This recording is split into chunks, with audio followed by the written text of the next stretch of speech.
Vishal Vithlani. Giving a brief introduction for Mr. Vishal, he holds 90 plus years of cross-functional experience in product management, third-party distribution, sales training, learning and development, and business development. With strategic mindset, strong leadership and negotiation skills, and result-orientation translating in a series of significant attainments over the years. Please welcome him with a huge round of applause.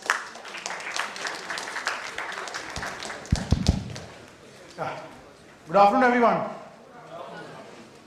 Okay, so I think this is a session. I'm sure a lot of people will fear to be there because it's just between I think 2 more sessions and I think we'll be done. And I'm sure that you've been told that you're running almost an hour late. So I think the crux of the whole L&D summit is your learn, unlearn, and relearn. And I think that's the toughest topic which I've been given. It's easy as well as tough because I think 90% of the content is covered by most of the professionals here. Okay, I was taking notes that what is not covered, I'll try to cover. But I think the last speaker also took a couple of points. So I think what we will do is that everybody can take their phones in hand and we'll start with something called as a Mentimeter. A lot of people must have gone through it. So, yes. Yeah. So, can you just open your phones and type menti.com, which is here. Okay. And just put the code which is there 2288301. So there are some questions which are pondering to us and it will help me in building the whole context for the whole session. So go to menti.com and put the code. You will get the first question there. Everybody's got it? Yeah. So I think the first question, I think this was asked to me by someone a couple of weeks back, that how many phone numbers do we remember now? So, right from the 10-digit number or a 7-digit number of the landline, how many of us remember now? So let's see.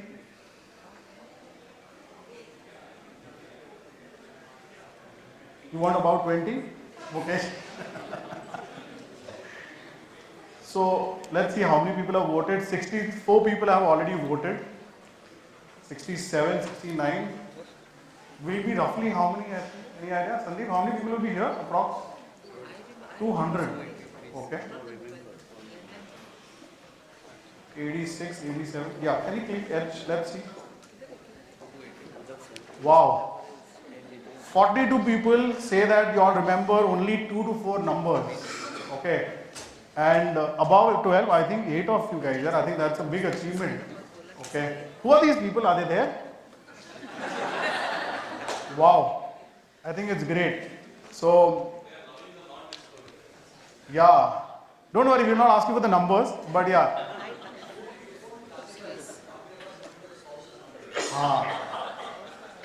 The next question is whose spouse? Okay. So 95% of the people have responded by, I think almost you can say 50% have said that 2 to 4. Okay. I'll tell you why I've been asking these questions also. I will jump to the next question. Okay. Can you go to the next one? H and the next.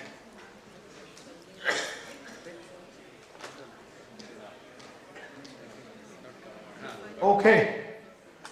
So I think a lot of people have heard the word unlearn. Let me just ask you guys in 1 word or 2 words, how do you define the word unlearn?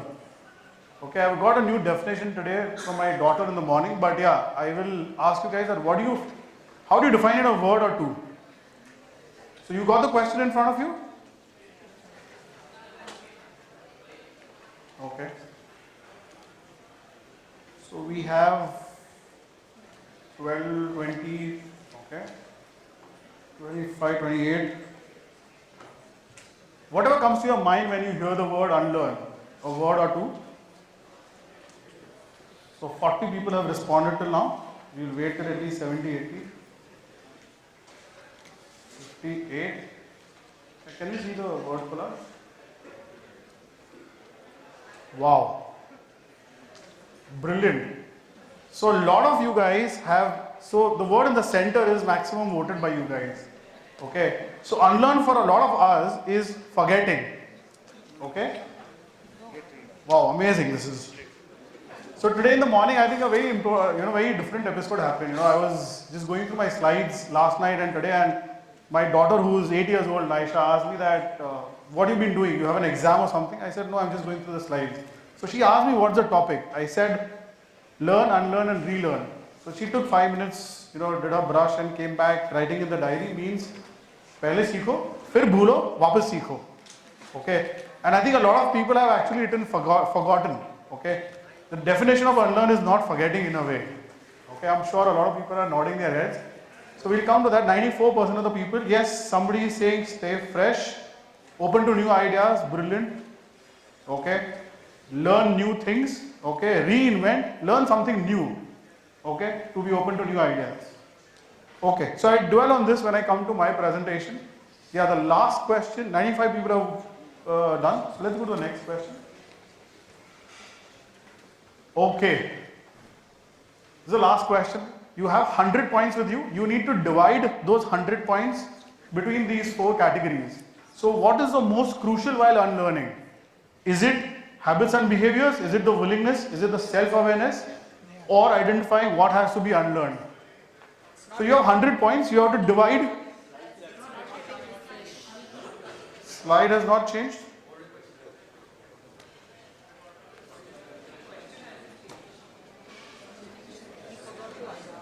I think the connection can. Oh, Ashi has gone out and I think her hotspot is there. She needs to come back. Sorry, that's okay.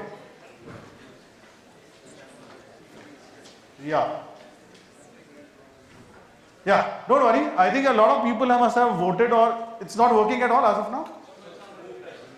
Sure.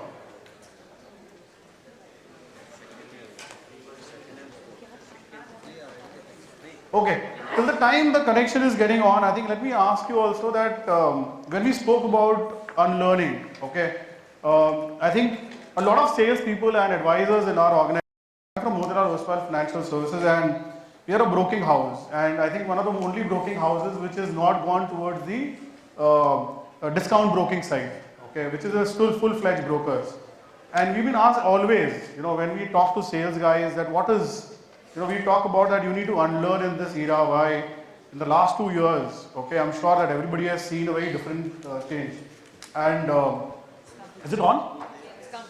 Sure.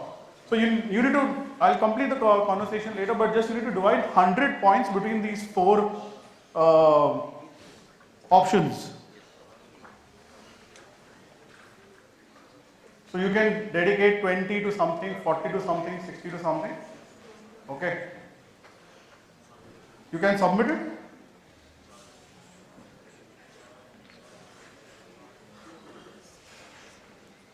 Yeah, let's see the light. Let's put the yet and let's see the light. Wow. So almost 40 people have voted till now, and a lot of us feel that the willingness is the most critical.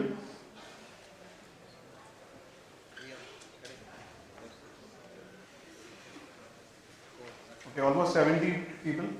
And I'll reveal, in fact, the statistics says the same thing. If you want to unlearn things, okay, any skill, I think the first and the utmost is your willingness to do it.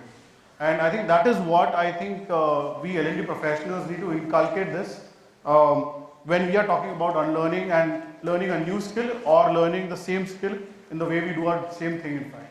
So can we go to the presentation? So I'll cover these points when we come to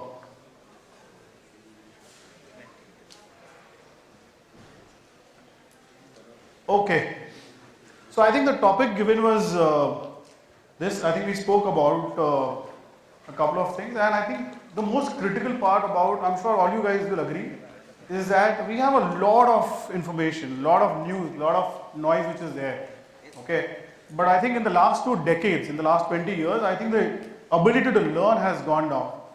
And today, just to give you some statistics, okay, you'll be shocked when I saw the statistics. Every minute there are 300 hours of videos which are loaded.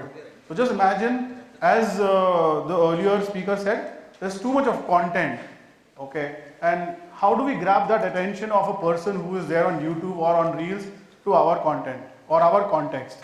Okay. The second is the average number of mobile YouTube videos per day is around approximately 100 crores, guys. Okay.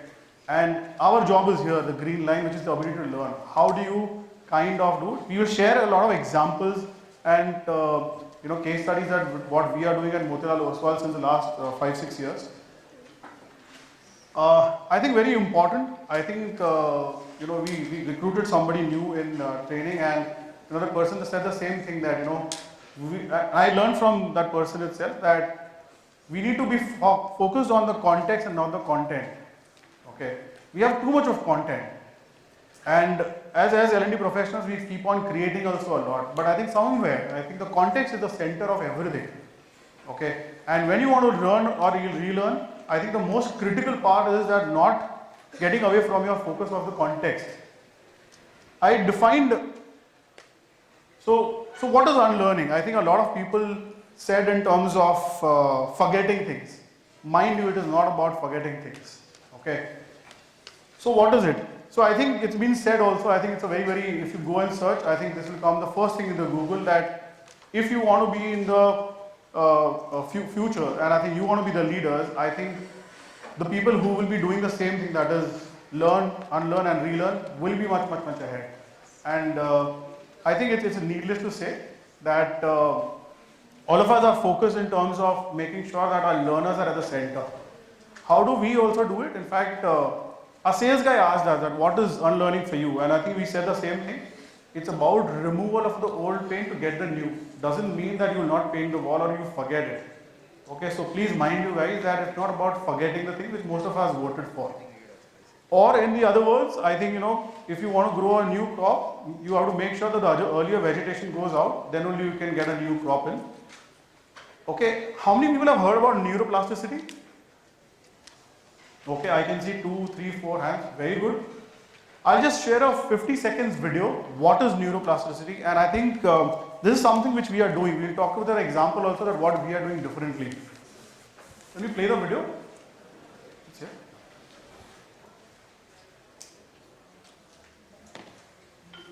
Not so long ago, many scientists believed that the brain did not change after childhood, that it was hardwired and fixed by the time we became adults. But recent advances in only the last decade now tell us that this is simply not true. The brain can and does change throughout our lives. It is adaptable, like plastic. Hence neuroscientists call this neuroplasticity. How does neuroplasticity work? If you think of your brain as a dynamic, connected power grid, there are billions of pathways or roads lighting up every time you think, feel, or do something. Some of these roads are well traveled. These are our habits, our established ways of thinking, feeling, and doing. Every time we think in a certain way, practice a particular task, or feel a specific emotion, we strengthen this road. It becomes easier for our brains to travel this pathway. Say we think about something differently, learn a new task, or choose a different emotion. We start carving out a new road. If we keep travelling that road, our brains begin to use this pathway more, and this new way of thinking, feeling, or doing becomes second nature. The old pathway gets used less and less and weakens. This process of rewiring your brain by forming new connections and weakening old ones is neuroplasticity in action. The good news is that we all have the ability to learn and change by rewiring our brains. If you have ever changed a bad habit or thought about something differently, you have carved a new pathway in your brain and experienced neuroplasticity firsthand. With repeated and directed attention towards your desired change, you can rewire your brain.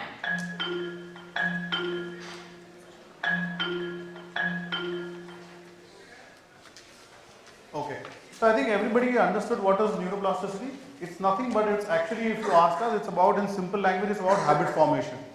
Okay, so if you do something again and again, okay, it becomes a habit, and in organizations we form it as a culture. Okay, and I think that is what we believe in. I think a lot of people will agree to it. And how many people have seen this video about backward bicycle, which talks about how do you unlearn things? Okay, this is again a 10 seconds or 30 seconds video. I'll just show it to you. He built a special bicycle and he wanted me to try to ride it. It only changed one thing. When you turn the handlebar to the left, the wheel goes to the right. When you turn it to the right, the wheel goes to the left. I thought this would be easy, so I hopped on the bike ready to demonstrate how quickly I could conquer this. So after I got that, yeah. I couldn't do it. You can see that I'm laughing, but I'm actually really frustrated.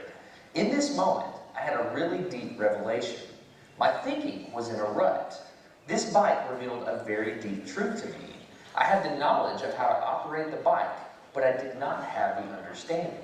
Therefore, knowledge is not understanding. So here's what I did. It was a personal challenge. I stayed out here in this driveway and I practiced about 5 minutes every day. My neighbors made fun of me. I had many wrecks, but after 8 months, this happened. One day I couldn't ride the bike, and the next day I could. It was like I could feel some kind of pathway in my brain that was now unlocked. It was really weird though. It's like there's this trail in my brain, but if I wasn't paying close enough attention to it, my brain would easily lose that neural path and jump back onto the old road it was more familiar with. Any small distraction at all, like a cell phone ringing in my pocket, would instantly throw my brain back to the old control algorithm and I would wreck. But at least I could ride it. So I think this is a beautiful example of unlearning and relearning. Okay, and just imagine that he took 8 months to do this backward bicycle in terms of the opposite way. Imagine, it's a 15-minute video, we cut it into 30 seconds. That imagine you going back to the normal cycle. Okay, it's the same thing. We're going from COVID times, pre-COVID times to COVID and COVID back again, and we might be again in the COVID times, as somebody said. So I think, as rightly said, that our learners also need to do the same thing. And at us, or I think Shilpi was mentioning at NSC, we didn't have anything called as work from home culture compulsory for a longer time, because for us every day the markets were open. Every day the orders had to be punched, for which the advisors need to be there, and there was no holiday for any of us. There was no the qualms that you have to log in before the market opens. And that's the way we have been operating. I'll spend the next couple of minutes in terms of what we will be doing at Motilal Oswal. And yes, we believe in this thing a lot. Okay, this is written where I sit and I think everyone reads it. And we believe in this, that the culture definitely eats strategy for breakfast. So you form a culture, you form a habit, and that stays for you with a long time. Okay, what we are doing, I think very, very simple thing. I don't know how many people will agree to this. There is something in very differently we have been doing in the last 6-7 years, that everyone, all the sales guys and advisors, okay, need to log in our application early in the morning at 8:30, okay, to see what is the view of our research and complete an assessment before it. Okay, so come what may, by 8:30 a.m. there is a meeting which happens. The daily assessment is actually clocked at 8:47 just to be precise. And by 9:30 you need to complete it, because the markets open at 9:15. We give that 15 minutes grace period. If you do not, your terminals are blocked. You can't punch any order on that day. Okay, so that is the culture we have formed. It took us a lot of time. It took us a lot of convincing from the top, and as we all know, the water flows from the top. So our top management was very, very important to get convinced on this. But this has become a culture with us. So you walk into any time our offices, most of the people will be in the training room or watching our research at 8:30, giving an assessment and completing the assessment by 9:30. That's a culture which we've been formed in the last 5-6 years. What we have done is that we have made a day in a week, which is a Tuesday, which is called as a thank God it's Tuesday. And we have demarcated this day, come what may, because sales guys keep on having some days or the other on businesses. So Tuesday is our day, okay. In fact, it's called as a birthday of a trainer every week, because Tuesday is a day which is our day. And that happens religiously. Markets close at around 3:30. From 4 to 6, everyone logs in to the system, and we do either a product launch or competition analysis or the fund manager who comes and talks to us. But Tuesday is a day which is demarcated for us, and this is a rigorous practice since the last 3.5 years. 6,500 employees of ours logs into the system and appears for the same. So just to end here in the last slide, we have one more example, and I think this has been there. Johnson, my colleague here, he has almost 10 trainers right now, and we've been doing around 8,000 hot seats in a particular year. When I'm saying hot seats, these are role plays. Okay, every employee in that particular business gets covered for every week. Means every week there is a role play for every individual, and that happens for every week. And the scores are getting compiled, and on that basis you get your increments. Okay, you'll be surprised here, but their increments and your incentives are based on knowledge as well as business both put together. And we have made it as a part of their business, and we have made it a part of their KRAs itself. I will stop here, and I think I will take some questions if you're fine. I have 2 minutes. One question? Okay. The last, I think, I'm sure the brand you must have seen, we've gone from the physical to digital, and we call it ourselves are now phygital, okay, because it's a very, very different environment, you know. Trust me, it is not easy where there are so many discount brokers which are coming every now and then, and we being a full-fledged, we still charge a customer a good. I was very happy when somebody was punching trade on our app some time back, so I think that's something which is there. I'll stop here, but I'll take questions if there are one or two. And I think I'll stop. Any questions?